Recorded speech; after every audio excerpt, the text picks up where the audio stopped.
All right, the season's over. The jockeying and the seeding and, the Cavs basically throwing the game away yesterday to get the 4th seed, all that type of stuff is done.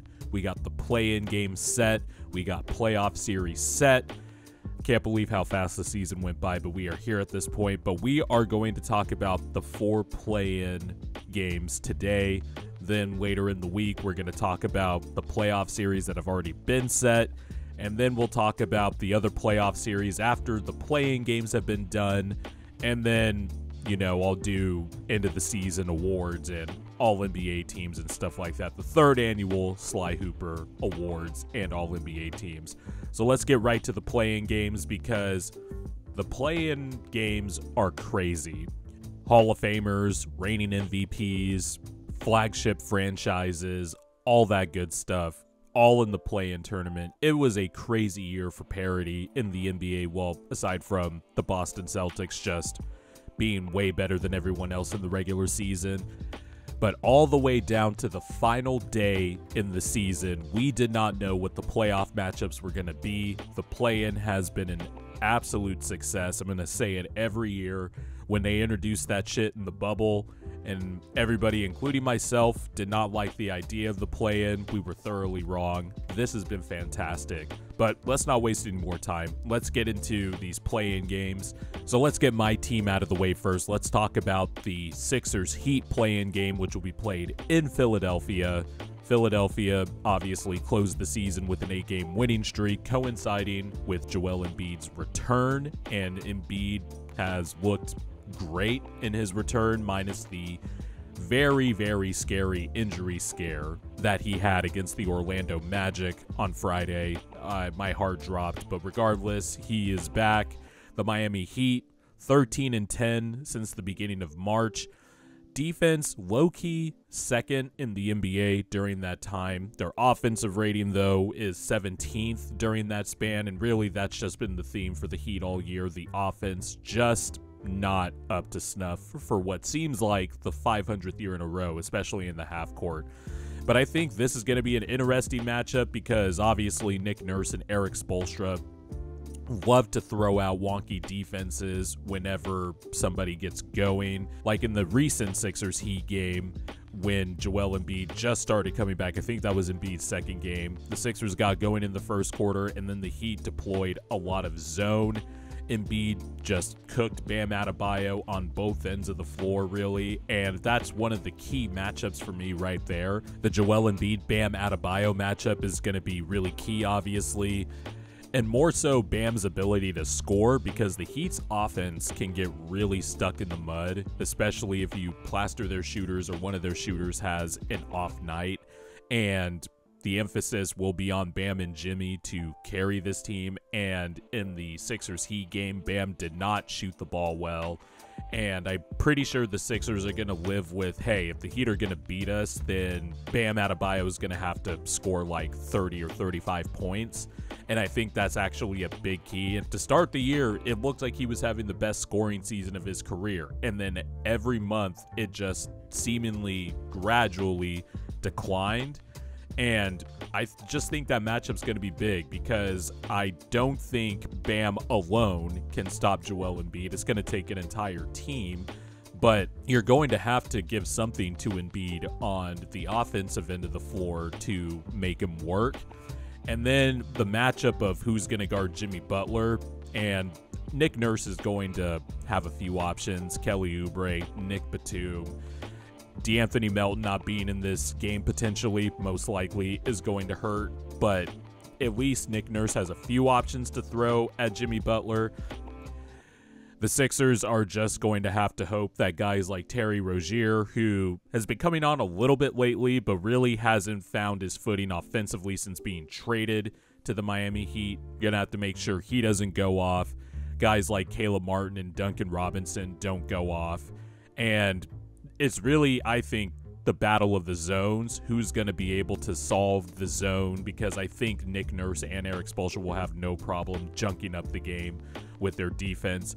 On the Heat side of things, it's going to be interesting to see how they guard Tyrese Maxey. I'm sure Terry Rozier is going to start off on him for a bit, and then when it gets to crunch time, they're probably going to throw Jimmy Butler on Tyrese Maxey because that is the offensive engine on the perimeter to get things going downhill. It's just going to be interesting to see how the Heat take away the two-man game of Joel Embiid and Tyrese Maxey, because I think that gets everything rolling. Obviously, Embiid is one of the best scorers in league history, and stuff is going to run through him mostly. But when you're talking about two stars gelling together and having a base offense out of the two-man game between those two, there is very few options in the NBA better than Joel Embiid and Tyrese Maxey. And I actually think the Sixers are going to win this game. I know it's easy to throw out Embiid's playoff lack of success and all that stuff, but I think that's just lazy. The Sixers are a good team when Embiid and Tyrese Maxey play together. The Sixers are 31-8 when Joel Embiid plays this year. Joel Embiid has just been on another level this year. The coaching has been better. The Sixers have the best player in this game. And I think the Sixers should win this one. And then I think the Heat are going to win whatever game it is between the Chicago Bulls and the Atlanta Hawks, which we will move on to that play-in game really quickly. And I want to give the Hawks and the Bulls proper due respect because they are in the play-in. But let's be real. This is the least interesting play-in matchup out of all the play-in matchups, which means inevitably this game is going to be good. But the Bulls, 11-10 in their last 21 games to close the season. DeMar DeRozan's been playing great. Kobe White's ascension this year has just been one of the better stories in the league, and the Bulls got him on a very good deal. Yeah, they've lost some guys for the year due to injury. Obviously, Zach LaVine way back. Patrick Williams way back in February. Ayo Dosunmu missed the game yesterday against the Knicks, and I really wanted the Bulls to finish off the Knicks there, just for Sixer purposes. But hopefully he can play against the Hawks. I still think it's going to be a good game, just because with DeJounte Murray and Trae Young in your backcourt, there's just the potential of someone going off for 40. The Hawks, by the way, played really well during Trae Young's absence. They always play well when one of the other guards is out, so not a coincidence there, I don't think. But regardless, each guard still has the potential to go off or have good games at the same time, because that has happened before. But the Hawks are just decimated with injuries too. They're going to miss Jalen Johnson, I think. I'm excited to see the Alex Caruso-Trae Young matchup, or the Alex Caruso and DeJounte Murray matchup. The Bulls are probably going to throw Javonte Green on one of these guys as well. Who do the Hawks have to stop DeMar DeRozan? Because DeMar DeRozan just thrives against these type of teams that really don't have a wing per se. They could probably throw DeAndre Hunter onto DeMar DeRozan, but even as a DeAndre Hunter stockholder, I think people have overrated him on defense over the last few years. But that should be a matchup where you could throw DeAndre Hunter onto DeMar DeRozan for one game and hopefully just make him go 11 of 24 or 11 of 25 like DeRozan did yesterday versus the Knicks. Make him take tough shots. Don't fall for those pump fakes. And then probably have DeJounte Murray on Kobe White. You don't want Kobe White being guarded by Trae Young, because I think that's a disaster waiting to happen. And then who's going to step up in the shortened rotation of these two teams? Because I don't think each team is going to go super deep here. The Bulls also have guys like Torrey Craig and Javon Carter that they can throw on the Hawks' best offensive players. The Hawks should get Clint Capella back, so that will help, especially in the pick and roll game with Trae Young, and also being able to just outrun Nikola Vucevic up and down the floor. So that's going to be one pressure point the Hawks are going to try to use, but they are going to miss Jalen Johnson and Onyeka Okongwu. Just really bad timing to have those guys out due to injury, especially because I like those players and I think they're going to be a part of the Hawks' long-term future. They're just versatile big men, and they're going to be sorely missed in a matchup needed against a team like the Bulls, where they're not really good, but they do have players that can put the ball in the basket and utility guys that are really good as well. So I got the Bulls winning this one. I just think they're the better team than the Atlanta Hawks. It's one game, so anything can happen, obviously. And it's hard to provide real analysis for a play-in game because it's just one game and anything could happen. But if you're just asking me for what my prediction is and what matchups I'm looking at and stuff like that, I think the Bulls are going to win. And I think the key matchup here is going to be the two backcourts, really, because Alex Caruso is a game changer defensively. And if he could shut the water off for the Hawks on one of those two guys, then I think the Bulls have a great shot of winning their play-in game. And then we move to the Western Conference, which the play-in matches there are just infinitely more fascinating. Yes, even more so than Sixers Heat. And we're going to start with a series that I covered in person last year, but is now a play-in matchup this year. The Kings and the Warriors. And the Kings, man, I know Kings fans feel awful about how the season has ended. You lose Malik Monk not for the year, but it looks like unless the Kings make a deep playoff run, Malik Monk is not coming back this year. Kevin Huerter's done for the year. Keon Ellis has been a nice bright spot. Davion Mitchell been back in the rotation over the last month and a half, playing better. De'Aaron Fox, Domantas Sabonis, still good, still consistent. But when you look at it in the grand scheme of things, the Kings this year, they were just a byproduct of you keep the continuity together this year, but the West, everybody in the West just got better. And they only lost 2 more games this year compared to last year. But now they're the 9th seed, and now they are facing a team that they just do not want to face. All the games have been close between the Kings and the Warriors this year. The Warriors obviously beat the Kings in 7 last year with that Steph Curry 50-piece. But now we are here with these two teams fighting for their lives, actually. Because if one of them loses, their season is over. And the Warriors just know how to play this team. They have the guys to guard De'Aaron Fox.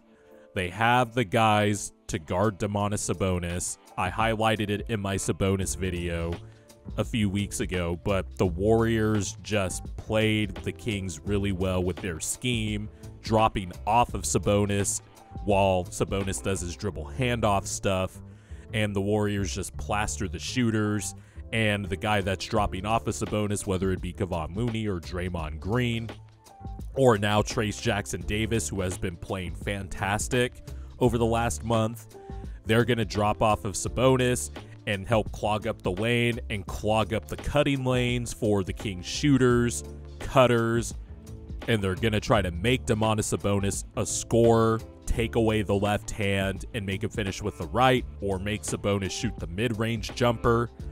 And that's going to be the key right there. The Kings' 2 best players are going to have to show up if they want to keep their season alive, and I know that sounds very reductive, but considering that the Warriors have the answers, or at least some tools in their toolbox to neutralize the Kings' 2 best players, it is paramount that De'Aaron Fox somehow gets off to a really good start, as I imagine the Warriors are going to put, whether it be Andrew Wiggins on De'Aaron Fox, they can throw Gary Payton II at De'Aaron Fox at points in the game. They could throw Jonathan Kuminga on De'Aaron Fox at certain points in the game.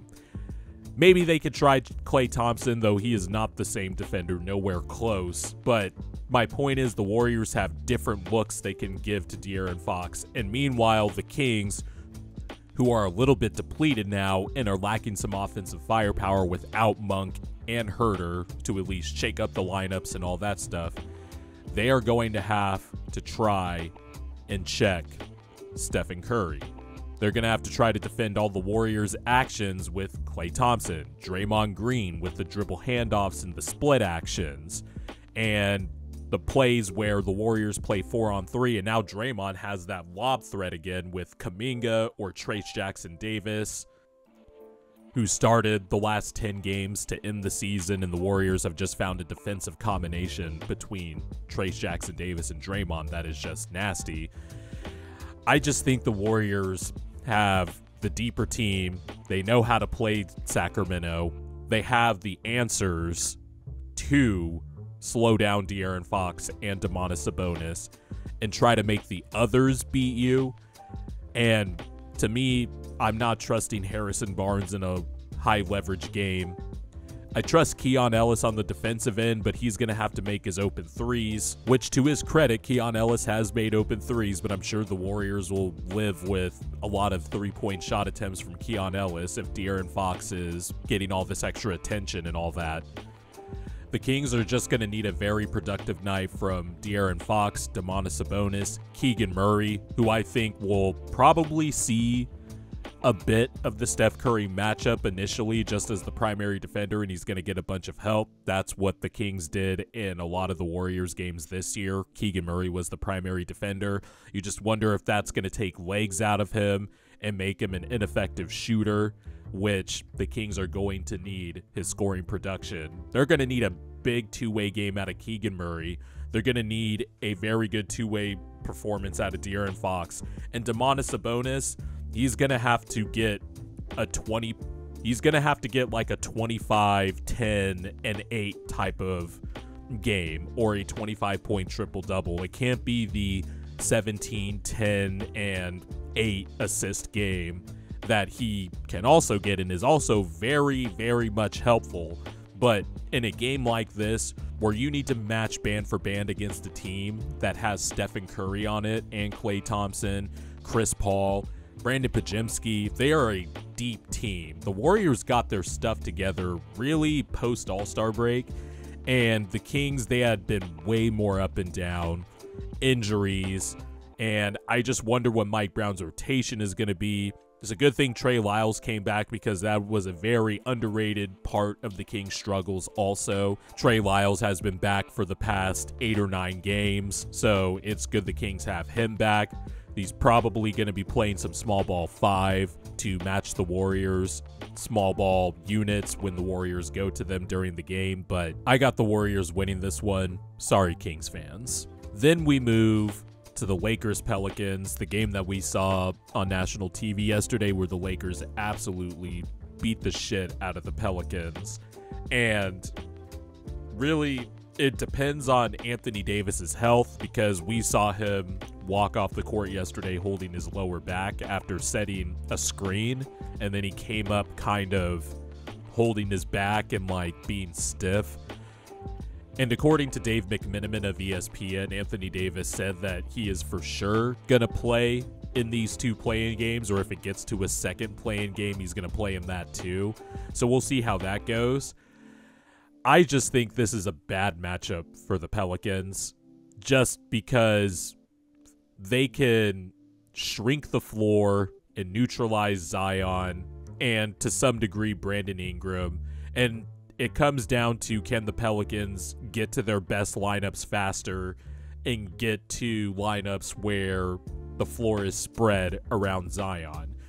I think this is a chance for Willie Green to get creative and funky with his lineups. Jonas Valanciunas only played 7 minutes yesterday, and I think this is going to be a case where Valanciunas, unless he absolutely dominates the glass and the paint early on, we're going to see like 2 or 3 minutes from him of game time tops, because Anthony Davis is too quick for him on the offensive end. And then on the defensive end, the Lakers can just shrink the floor by having Anthony Davis roam off of Valanciunas.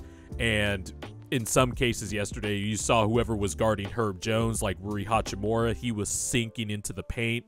And although Herb Jones has been a fantastic three-point shooter this year, it hasn't been playoff tested yet. And I wonder if the Lakers think that, and they're going to be okay with letting Herb Jones take all the threes in the world. The matchups are probably going to stay the same in the backcourt. Austin Reeves was guarding CJ McCollum a lot, and D'Lo was guarding Brandon Ingram. Even though Brandon Ingram's not part of the backcourt, the other offensive option, I guess is what I'm saying. But I think the Lakers have finally found their 9-man rotation. Darvin Ham, for whatever reason, took forever to come to the conclusion that Rui Hachimura should be in a lot of these lineups and starting. And so he started, the last 15 or 16 games. The Lakers have been a fantastic team, basically since February. And poor Pelicans, they were playing great for the last few months, and they were the 6th seed at one point. Projections and ESPN projections and analytics and shit like that had the Pelicans at a 90% chance of finishing with the 6th seed or a top 6 seed, and then obviously that didn't happen, and now you get to face LeBron James and Anthony Davis.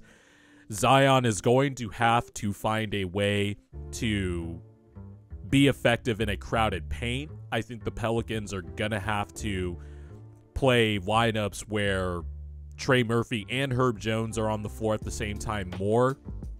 Get CJ McCollum out there, obviously, Brandon Ingram and Zion.